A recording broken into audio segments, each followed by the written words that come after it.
Sir Salman Rushdie's novel Victory City comes out this week. I'm a Rushdie superfan. I've had the book on pre-order for a while, and I'm looking forward to jumping in as soon as I can.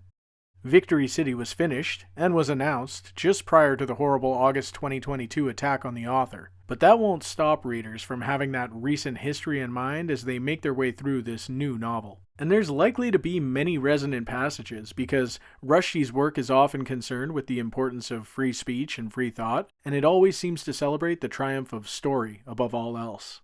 Because I'm thinking about Mr. Rushdie and his work today, I thought I'd take a look back at a novel he released 15 years ago called The Enchantress of Florence. The story features a blend of Italian and Indian settings, and the launch of the book was unique in that it was available in a number of distinct special editions. I can't recall a time since then when Rushdie and his publishers offered so many options to book collectors. So let's take a trip back and look at some of these offerings and potential upgrades.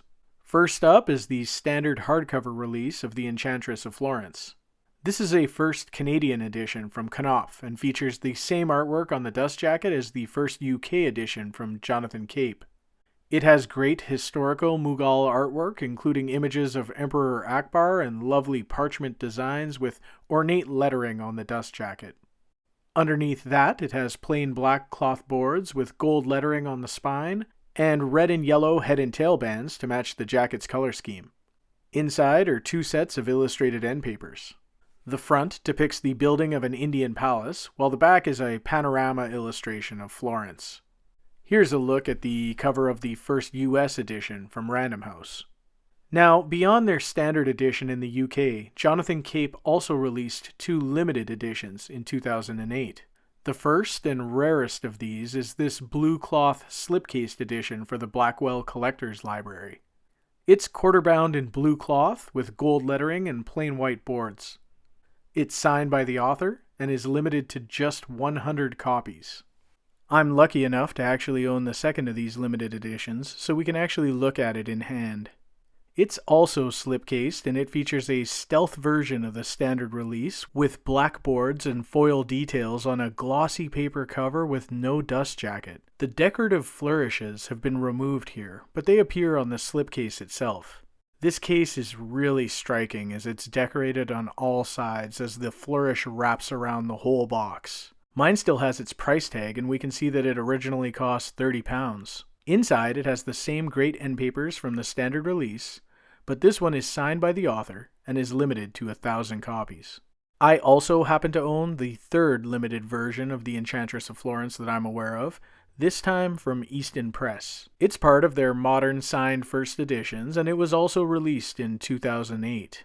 It features a black leather cover with gold design work and has a hub spine. The page edges are gilded, and inside it has silk moire end papers and a ribbon bookmark. The only other interior design element here is this arch image, which is employed on the title page and is repeated for each of the novel's section breaks. Like the previous version, this edition is signed by Salman Rushdie, but it's limited to 1,225 copies, and it comes with a certificate of authenticity and a card that provides some information about the book. I'm not sure why the author and his publisher decided to offer The Enchantress of Florence in so many limited editions, but to my knowledge, it isn't something that's been done for a Rushdie novel before or since. I'd personally love to see an illustrated edition of the book from a publisher like the Folio Society someday, but there are a handful of titles from the author that I'd prefer to see in the folio treatment before Enchantress. When it comes to Victory City, we're going to get an understandably quiet release from the author without his typical speaking engagements and book signings, but I'll certainly be tuning into the event later this week with Neil Gaiman and Margaret Atwood. I can't wait to start reading Victory City,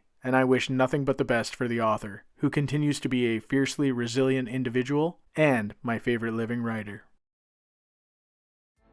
As always, thanks for watching, and keep an eye out for future videos. When it comes to the stories you love, it's always worth upgrading your books.